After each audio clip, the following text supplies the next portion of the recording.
दोस्तों नमस्कार। संविधान सभा और हम के इस फाइनल एपिसोड में आप सबको स्वागत है। मैं हूं मनीष जायसवाल, अरकन्ना चौराहा, मुट्ठीगंज, इलाहाबाद, प्रयागराज से। दोस्तों, स्वराज मेरा बर्थ राइट है और मैं इसे लेकर रहूँगा। महामना बाल गंगाधर तिलक की ये पंक्तियाँ अमर पंक्तियाँ हैं। और जब इंडियन नेशनल मूवमेंट कन्फॉर्मिस्ट और ट्रेडिशनलिस्ट फॉर्म में चल रहा था तो इन पंक्तियों ने उसको एक तरह से एक्सट्रीमिस्ट फेज़ में ला दिया। और ये पंक्तियाँ जहन में तब तक हमारी गूंजती रही जब तक 47 में हमने पॉलिटिकल आज़ादी प्राप्त नहीं कर ली। दरअसल इन पंक्तियों के पीछे का एहसास आज़ादी के दीवानों को कभी चैन से सोने ही नहीं देता था।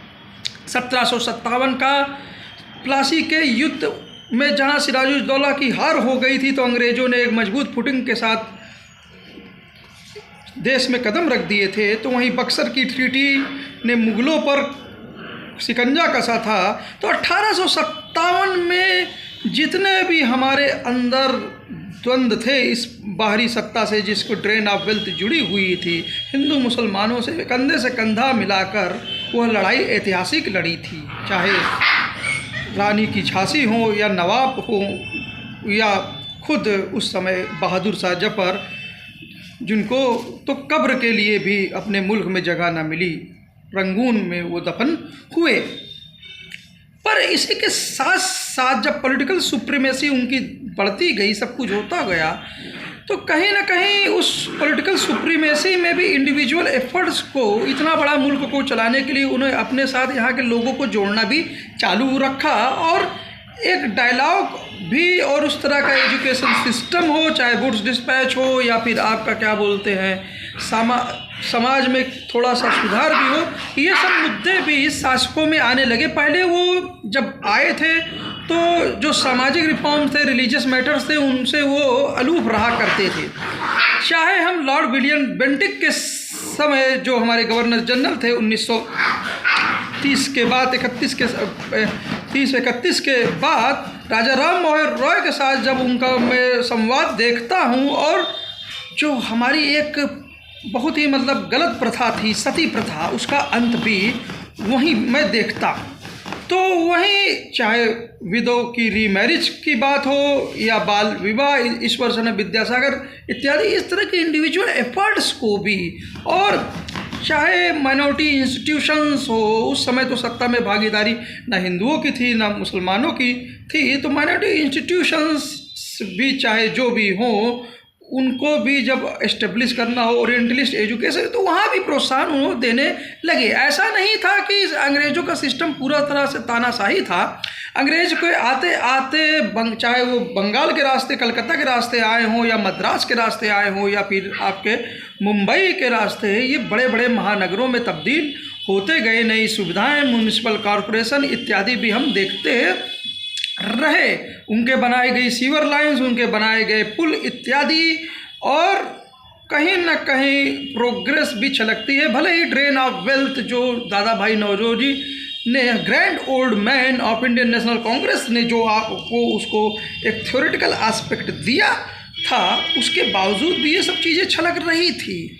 लेकिन इन सामाजिक सुधारों के बावजूद भी, और जिन लोगों को हमने मनुष्य ही नहीं समझा था, पशु की तरह हम समझते थे हजारों साल से अपने ही लोगों को, डिप्रेस क्लासेस को, तो रैमसे मैकडोनल्ड के एवार्ड ने तो एक नई ही लाइनें खींचने की कोशिश कर दी थी। तो इनके बावजूद भी हम एक थोड़ा सा मन हर एक भारतीय का विचलित होता था। वो था, जी हाँ, खुद के द्वारा स्वराज का, मेरे बर्थ राइट का। और वास्तव में इंडियन नेशनल कांग्रेस ने एक अहम सेशन में अपने पॉलिटिकल फ्रीडम को अपना मुख्य एजेंडा बनाया, और सोशियो इकोनॉमिक रिफॉर्म्स और दूसरी चीज़ें थोड़े समय के लिए, जब तक आज़ादी न मिल जाए, तो उन्हें एक तरह से बैक बर्नर पे भी रख दिया था। दोस्तों ये आम सहमति थी सभी वर्गों में, सभी कास्टों में, सभी तरह के लोगों में कि स्वराज मेरा जन्मसिद्ध अधिकार है और मैं इसे लेके रहूँगा। और इसके और जो उत्कृष्ट फॉर्म्स हमको 1929 के लाहौर सेशन में जब पंडित जवाहरलाल नेहरू ने रावी के तट पर तिरंगा फहराया था, या राइट्स की बात अगर हम करते हैं कराची के सेशन में जस्ट बाद, इसको भी हम अगर देखते हैं, या स्वयं सुभाष चंद्र बोस के साहब के नेतृत्व में जो कमेटी बनी थी फंडामेंटल राइट्स के संदर्भ में, ये सब कहीं ना कहीं ये उसी से प्रेरित जान पड़ते हैं। जी हाँ, नेहरू कमेटी ने भी अपना एक संविधान बनाने की कोशिश की थी और वो भी प्रेरणा कहीं ना कहीं एक चैलेंज को स्वीकार किया था कि हम अपने आप को कैसे गवर्न कर पाएंगे। तो असली में जब संविधान सभा ने राइट टू वोट को हर एक भारतीय को दिया, और जैसा कि 20% ही लिटरेसी रेट थी और बहुत से लोगों को बहुत सी चीज़ों का ज्ञान भी नहीं था, लेकिन मूवमेंट्स में जैसा पिछले एपिसोड में बताया कि हर वर्ग के लोग कहीं ना कहीं आके गांधीयन मूवमेंट में उसको मास मूवमेंट्स में तब्दील कर रहे थे और उससे सिंपैथी रख रहे थे, चाहे माइनॉरिटी हो, चाहे मेजॉरिटी कम्युनिटी हो, चाहे दलित हो, चाहे ब्राह्मण हो, चाहे कोई भी हो, वो सब कहीं ना कहीं आज़ादी में उनकी एक ललक थी। और भले ही सामाजिक सुधार हुए हों, भले हो कुछ ना कुछ इकोनॉमिक प्रोग्रेस दिखी हो, रूढ़िवादी समाज टूट रहा हो अंग्रेजों के दौरान ही, मॉडर्न एजुकेशन, वेस्टर्न एजुकेशन भले ही आ रही हो, तो एक्चुअली में जो चीज़ फील हो रही थी वो थी सत्ता में बराबर की हर एक भारतीय नागरिक की भागीदारी, और वो एक्चुअली में राइट टू वोट था, मताधिकार था। एक्चुअली में मताधिकार ही वो मूल संवैधानिक या सॉवरेन राइट था जो हमें संविधान से मिला, और जिसके बेसिस में हमने we the people of India ने या संविधान सभा ने संविधान लिखा, संविधान अपने आप को एडॉप्ट किया और उस संविधान के दायरे में अपना भविष्य, अपना विज़न हमने लिखने की सोची। दरअसल ये तभी संभव था जब हर एक नागरिक के पास कैसी भी डिस्पैरिटी हो, कुछ भी हो, इकोनॉमिक हो, सोशल हो, कुछ भी हो, वो सब दूर होती रहेगी, लेकिन इमीडिएटली हर एक नागरिक का वोट का अधिकार, थ्योरेटिकल फाउंडेशंस वहाँ पर रखी गई। मताधिकार वो पॉलिटिकल फ्रीडम जो एक सॉवरेन ही एंजॉय कर सकता है, और सॉवरेन ही अपना संविधान बना सकता था। तो जो भी मताधिकार का प्रयोग जब इलेक्शंस में होता है तो वास्तव में ये मेरे हिसाब से सॉवरेन मूल संवैधानिक अधिकार का उपयोग ये जनता करती है, एक इंडिविजुअल इसका करता है। दरअसल इसी पावर के बल पे ही हमने संविधान अडॉप्ट किया, और यही संविधान से सबसे बेसिक पावर या बेसिक नींव उभर के सामने आती है, जिसपे अलिखित बेसिक स्ट्रक्चर्स वास्तव में किसी भी तरह के बेसिक स्ट्रक्चर, किसी भी तरह के राइट्स, चाहे लेवलिंग फील्ड की इलेक्शन में बात हो, फंडामेंटल राइट्स की बात हो, रूल ऑफ लॉ की बात हो, सारी शक्तियाँ कहीं ना कहीं इस मताधिकार, ये पॉलिटिकल इक्वलिटी पर निर्भर मेरे हिसाब से करती है। इन्हीं बेसिक स्ट्रक्चर्स के लिए ये वह एक्सप्रेशन है जो कहीं न कहीं सारे एक्सप्रेशंस में जान फूंक देता है। और अगेंस्ट ऑल आर्ट्स वास्तव में जब justice HR Khanna life and liberty के लिए खड़े हो रहे थे इमरजेंसी के दौरान, और उनका डिसेंटिंग जजमेंट, तो कहीं ना कहीं वो क्षमता, वो बल कि हम में वो शक्ति है और हम असहमति भी दे सकते हैं बड़े से बड़ी पावर के सामने। तो सब कुछ कहीं ना कहीं सत्ता में जो बराबर की भागीदारी है, वो पॉलिटिकल जो थिंकिंग है, पॉलिटिकल जो राइट है, मताधिकार, मुझे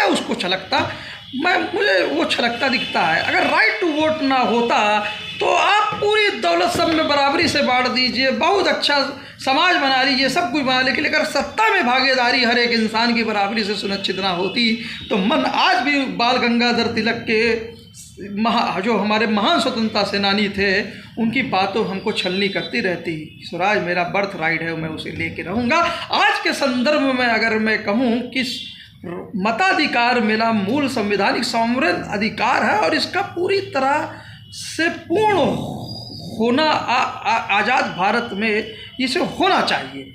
जी हाँ, ये मैं जब भी मताधिकार की बात आती है तो मताधिकार में मैं पॉलिटिकल पार्टीज़ की बाद में बात करता हूँ। मताधिकार बेसिकली सिटीजन से जुड़ा हुआ है। सिटीजन का एक एक वोट जो है वो पूरी तरह से ट्रांसपेरेंट वे में काउंट होना चाहिए, दिखना चाहिए। मैं पूरी तरह से, मैं इसको बोलते हुए पूरी तरह से जो भी हमने आज तक टेक्नोलॉजिकल प्रोग्रेस की है, चाहे वो इलेक्शंस के क्षेत्र में ही की हो, ईवीएम के क्षेत्र में ही की हो, जैसा कि अहम सुनवाई में जस्टिस दीपांकर दत्ता साहब ने कहा कि जो भी हमने टेक्नोलॉजिकल प्रोग्रेस की है, और हम जस्टिस खन्ना साहब ने कहा कि हमें अपनी संवैधानिक संस्थाओं पर विश्वास करना चाहिए, मैं दोनों ही बातों से सहमत हूँ। लेकिन इसी के साथ साथ न्यायपालिका जो स्टेबिलिटी बनाती है, न्यायपालिका बशर्ते वो न्यायपालिका एक स्टेप आगे भी बढ़ के इस जितनी भी हमारी प्रोग्रेस है उसको और ट्रांसपेरेंट कर सकती है। खासकर ये जो हमारा मताधिकार है, जो सब चीज़ों को गवर्न करता है, जिससे सारी शक्तियाँ, सारे इंस्टीट्यूशंस कहीं ना कहीं प्रभावित होते हैं, दिशा मिलती है एक्चुअली में, तो इसमें और ट्रांसपेरेंसी आ सके, और ऐसी ट्रांसपेरेंसी आ जाए कि पूरा विश्व भारत के जो ईवीएम मॉडल है उसको अडॉप्ट कर सके। आप कहेंगे ईवीएम मॉडल, जी हाँ, मैं ईवीएम मॉडल के पक्ष में हूँ, लेकिन इसमें अगर एक स्टेप बढ़ लिया जाए, जैसा कि जस्टिस डी वाई चंद्रचूड़ साहब कहते हैं कि हम कन्फ्लिक्ट जोन में नहीं जाके पूरे सिस्टम को उखाड़ दें, ये नहीं, बल्कि हम उसमें सुधार कर सकते हैं। मैं पूरी तरह से सहमत हूँ। अगर मत पर्ची, अगर जो भी ईवीएम, जैसे ही हम वोट डालने मशीन से जाते हैं, वहाँ से पर्ची अगर वोटर के हाथ में मिल जाए, और उस एरिए में राइट टू प्राइवेसी का ख्याल करते हुए केवल वो एरिया जहाँ वोटर वोट डाल रहा होगा वो सीसीटीवी कैमरे में न रहे, लेकिन पर्ची उसको हाथ में मिल जाए, और उस पर्ची को वहीं मोड़ के जस्ट वहाँ से बाहर आए और एक सार्वजनिक डिब्बे बैलेट बॉक्स में वो उस पर्ची को रख दे, और ये पूरी प्रक्रिया, ये पूरा बक्सा मतदान की गोप्यता को हटाकर, जहां हम वोट डालते हैं, जहां पर्ची मोड़ते हैं, उसको हटाकर ये जहां बक्सा रखा हो, जहां हम वोट डाल रहे हो, वो पूरा सिस्टम, पूरा कमरा सीसीटीवी कैमरे पे हो, और वहीं सब कुछ वहाँ पे सील भी, वो बक्सा उसी समय अंत में सील भी हो जाए, और वास्तव में जब वही बक्सा खुलेंगे और हम उसके एक एक मत को गिन दें, हम मैनेजमेंट की तरह इलेक्शन प्रोसेस को नहीं समझ सकते हैं, हम मैनेजमेंट की तरह की मशीन से जल्दी से गिन लीजिए और जल्दी जल्दी काम करते हैं। ये मताधिकार है जो वास्तव में, जिसके बलबूते ही हमने अपना संविधान, वो पॉलिटिकल शक्ति प्राप्त की, उसको गवर्न अपने आप को गवर्न करने के लिए अडॉप्ट किया, और इसी संविधान से ही ये हक वास्तव में निकलता है, और ये सबसे फंडामेंटल है हमारी समझ के लिए। कई बार मॉक पोल इत्यादि की भी बात होती है कि 5 ईवीएम से 5 ईवीएम मिला ली जाए, मॉक पोल इत्यादि से पर्ची मिला ली जाए, लेकिन बहुत तरह के एडमिनिस्ट्रेटिव चीज़ भी होते हैं। चुनाव प्रक्रिया लंबे, गणना बहुत समय तक चलती रहती है, एडमिनिस्ट्रेशन प्रभावित हो सकता है, लेकिन जब कैमरे में, वो सीसीटीवी कैमरे में वो बक्सा रहेगा और उन पर्चियों को गिना जाएगा, तो हमको ईवीएम मशीन से कोई लेना देना ही नहीं रह जाएगा। ईवीएम मशीन कोई भी टेक्नोलॉजी हो, कोई स्टेट ऑफ आर्ट टेक्नोलॉजी हो, हमसे कोई फ़र्क ही नहीं है, वो केवल एक प्रिंटर की तरह ईवीएम मशीन काम करेगी।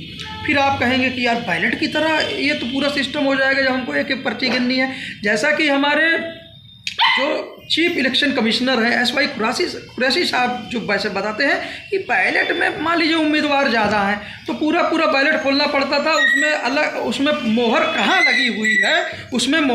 लगी हुई है, ये हमको देखना पड़ता था। बहुत सारे मत बेकार हो जाते थे और उसमें समय भी लगता था कि इसमें लगी है कि इसमें लगी है। लेकिन जब ईवीएम से पर्ची प्रिंट होगी तो मत एकदम एग्जैक्टली एक पार्टी एक सिंबल पे एग्जैक्टली आएगा। वो पर्ची केवल एक पार्टी के नाम होगी तो तुरंत कलेक्ट हो जाएगा। कोई भी मत किसी भी वोटर का खराब नहीं होगा। वो बात अलग है, कोई गलत बटन दबा दे तो वो बात अलग है, लेकिन बटन भी इस तरह के होते हैं कि गलत बटन दबाने की जल्दी प्रोबेबिलिटी होती नहीं, तो कोई मत खराब नहीं होगा। प्लस वो पर्चियाँ जो होंगी वो जल्दी जल्दी सॉल्ट आउट हो जाएंगी। और जस्टिस खन्ना साहब ने जैसे स्वयं कहा कि जैसे बैंक में आप नोट गिनते हैं, क्यों नहीं हम उस नोट मशीनों की तरह पर्ची को गिन लें। अगर ऐसा ना भी हो तब भी हाथ से भी वो पर्चियाँ बड़ी आसानी से तेज़ी से गिनी जा सकती है। प्लस रही टेक्नोलॉजी की बात, जैसे दीपांकर दत्ता साहब बोलते हैं कि हमको टेक्नोलॉजिकल प्रोग्रेस इत्यादि पे भी अपने गर्व करना होगा, उसको भी हाँ ईवीएम रहे तो ईवीएम जब रहेगी तो आप ईवीएम में ये सुधार कर सकते हैं कि जब पर्चियाँ छपे तो उसमें समय भी दर्ज हो जाए और पर्चियाँ मशीन का एक अपना डिजिटल सिग्नेचर भी हो। ये डिजिटल सिग्नेचर भी आप बना सकते हैं मशीन में कि कोई भी पर्ची जो उस मशीन से छपे उसमें वो डिजिटल सिग्नेचर भी हो, ताकि कहीं और पर्चियाँ कोई दूसरे बक्से में कोई छाप ना सके। ये सुधार आप ना भी करिए तो केवल जो भी पर्ची हाथ में मिले नॉर्मल पर्ची, वो फोल्ड करके आके सीसीटीवी कैमरे में आप अगर हर एक मतदाता रख दो, केवल बक्से पे हम फोकस करें और बक्से को पूरा शुरू से लेके अंत तक गिने। एक वोट कभी किसी का इधर उधर नहीं होगा। जो आजकल खबरें आती रहती हैं कि जितने मत ईवीएम से पोल हुए उससे ज़्यादा गिने जा रहे हैं इत्यादि, ये सारे सिस्टम ख़त्म हो जाएंगे। ये इस तरह का इलेक्टोरल रिफॉर्म्स का, और जो मॉडल हम अपनाएंगे, अब बैलेट में अगर विशुद्ध बैलेट ले लेंगे, पता लगा बैलेट कहीं और प्रेस में छप रहा है, तो वहाँ से पता लगा बैलेट एक्स्ट्रा कुछ छप के अलग आ रहे हैं, वो अलग से बक्से में भरे जा रहे हैं कहीं और। जैसे जस्टिस खन्ना साहब स्वयं बोलते हैं कि हमने देखा है बैलेट सिस्टम में कैसे बक्से बदल जाया करते इत्यादि। लेकिन जब ईवीएम के साथ हम रहेंगे तो जो भी हमारा बैलेट छपेगा ना, वो हमारी आंखों के सामने, जैसे बटन दबाएंगे तो बैलेट जो पर्ची रहेगी वैसे ही हमारे सामने छपेगी। और हमारी जो प्रिंटिंग प्रेस है ना, ईवीएम प्रिंटिंग प्रेस की तरह हो जाएगी, और हम अपने राइट टू प्राइवेसी उस दायरे में अपने मत को देखकर कि हाँ ये मेरा ही मत है, इसको मोड़कर स्पर्श कर कर वो जाएंगे बाहर और अपने बक्से में डाल देंगे, और बक्सा भी कैमरे के सामने सील हो जाएगा। तो यहाँ ईवीएम जो है मात्र एक अपनी वोटर की खुद की प्रिंटिंग प्रेस, उसके सामने छापेगा वोट, और वो प्रेस कहीं अलग गोपनीय ढंग से वो एक्स्ट्रा कहीं नहीं छाप पाएगा। वो मशीन का अपने अगर डिजिटल सिग्नेचर बना सके तो अच्छा, नहीं भी बनाए तो कोई बात नहीं।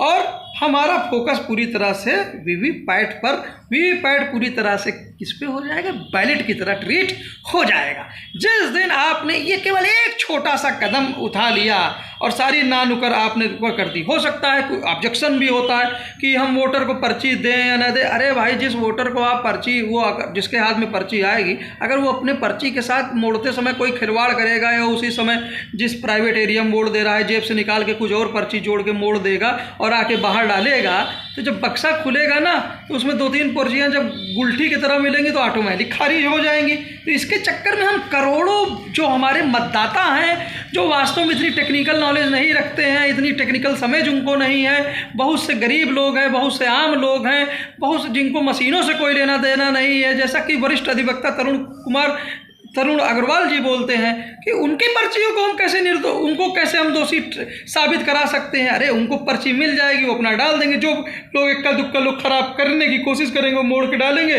वो काउंटिंग के समय वो पर्ची ऑटोमेटिक हट जाएंगी। लेकिन यहाँ पे जो भी गड़बड़ी होने का अंदेशा है वो 1-2 पर्चियों में होगा, और पूरी करोड़ों पर्चियाँ जो रहेंगी मतदाता फील करेंगे, उनकी पर्चियाँ वास्तव में गिना जाएगा। वास्तव में काउंटिंग में मत तभी गिना जा सकता है, वोटों की काउंटिंग तभी कह सकते हैं कि जिस फॉर्म में जनता ने, जिस पब्लिक, जैसे कपिल सिब्बल साहब जनता के लिए बात कर रहे थे अभी संविधान दिवस में, जस्टिस गवाई जस्टिस खन्ना साहब के सामने, वहाँ स्वयं प्रधानमंत्री मोदी जी भी मौजूद थे।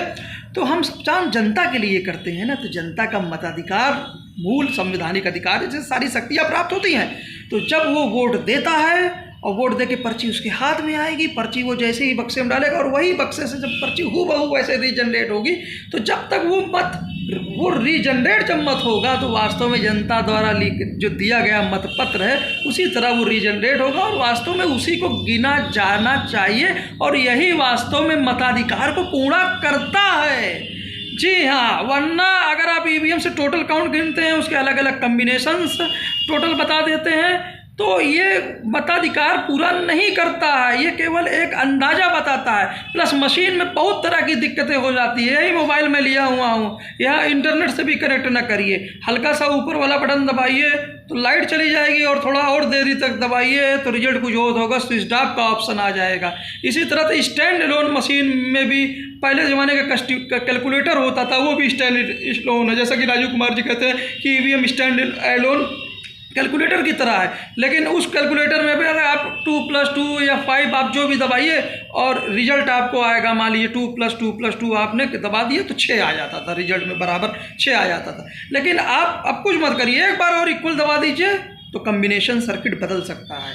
2+2 बराबर 4 होता है मशीन, ये हम समझते हैं, लेकिन मशीन की डिजाइनिंग में 2+2 बराबर 4 भी हो सकता है। एक बार दूसरी बार इक्वल दबाने पे वो 5 भी सर्किट जनरेट कर सकता है। ठीक उसी प्रकार जैसे 10+4 = 4+10 होता है। 4, अब इसी को आप 4 को इधर ले आइए, 10 को इधर ले आइए, तो 4 - 4 = 10 - 10 हो जाएगा। यानी 2 का स्क्वायर माइनस 2 का स्क्वायर बराबर हो जाएगा, इधर 5 कॉमन ले लीजिए, 5 कॉमन 2 माइनस 2, यानी 2 प्लस 2 एक ब्रैकेट में left hand side multiplied by 2 minus 2 बराबर 5 इंटू 2 माइनस 2। अब 2 माइनस 2 वाले दोनों ब्रैकेट काट दीजिए तो 2 प्लस 2 बराबर 5 हो जाएगा। और यहाँ पे हम मैथमेटिकल ऑपरेशंस कर रहे हैं और इस तरह से हम सर्किट डिजाइन कर सकते हैं जो सर्किट स्टैंड एलोन रहकर भी बटन को एक बार और दबा कर भी 2 प्लस 2 बराबर एक बार 4 दे सकता है, तो अगली बार दबाने पे वो 2 प्लस 2 बराबर 5 भी वो सर्किट शो कर सकता है। कुछ इसी तरह से समझिए और सिंपल समझिए। चलिए, पंखे का बटन दबाया, लाइट जल गई, लाइट का जलाया, पंखा जल गया। लेकिन ये मशीन है, हमको टेक्नोलॉजी का यूज तो करना चाहिए, लेकिन टेक्नोलॉजी पर अंधा भरोसा नहीं करना चाहिए। टेक्नोलॉजी से क्वेश्चन करते हुए उसको और ट्रांसपेरेंट उस तरफ मोड़ना चाहिए। जिस दिन हमने अपने ईवीएम मॉडल में इस तरह से कि ईवीएम एक प्रिंटर की तरह काम करेगा और वो रियल टाइम प्रिंटर होगा कि मतपत्र रियल टाइम में वो एक मतपत्र जारी कर रहा होगा और हमारी इच्छा अनुसार हम उस हाथ से उसको स्पर्श करके जब बक्से में वीवीपैट को और गिनने का भी काम करने लगेंगे, तो हमारा जो ये हाइब्रिड सिस्टम है, ईवीएम प्लस वीवीपैट को एक बैलेट की तरह एक एक गिनने लगेंगे, ये पूरा विश्व इसको अडॉप्ट करेगा और ये दुनिया का सबसे ज़्यादा ट्रांसपेरेंट सिस्टम होगा और भारत इस पे गर्व करेगा। इलेक्शन कमीशन ऑफ इंडिया का हर जगह नाम होगा। और भी इलेक्ट्रल रिफॉर्म, मताधिकार यही नहीं होता, मताधिकार जो है वो हम दूसरे को ही नहीं सेलेक्ट कर रहे होते, अपने जैसे किसी व्यक्ति को सेलेक्ट कर रहे होते हैं। कैपिटल का प्रभाव हो गया है, जैसे कि इलेक्टोरल बॉन्ड्स की डिबेट में था, कपिल सिब्बल साहब बोल रहे थे, पॉलिटिकल पार्टी पैसा पाती हैं, बात कुछ करती हैं, कुछ और हो सकता है कॉर्पोरेट से। मैंने भी 2017 में अपने इलेक्टोरल प्रोसेस को आजमाने के लिए मेयर का भी इलेक्शन लड़ा था और मैं 25 किलोमीटर, मेरे पास रिसोर्स कम थे, 25 किलोमीटर दूर दूर तक टहलता था, लेकिन 1300 वोट मैं हासिल कर पाया और 8वां स्थान भी।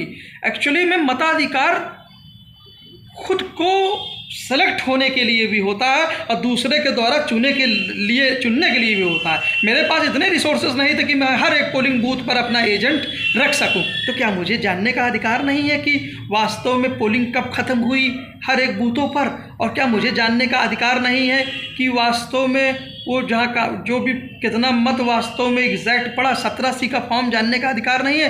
क्या अगर मैं एजेंट नहीं रख पा रहा हूँ, इलेक्शन कमीशन को स्वयं अपनी वेबसाइट पर जिन जिन बूथों पे 5 बजे ख़त्म हो जाए उनको उनके 17C फॉर्म लोड कर देने चाहिए।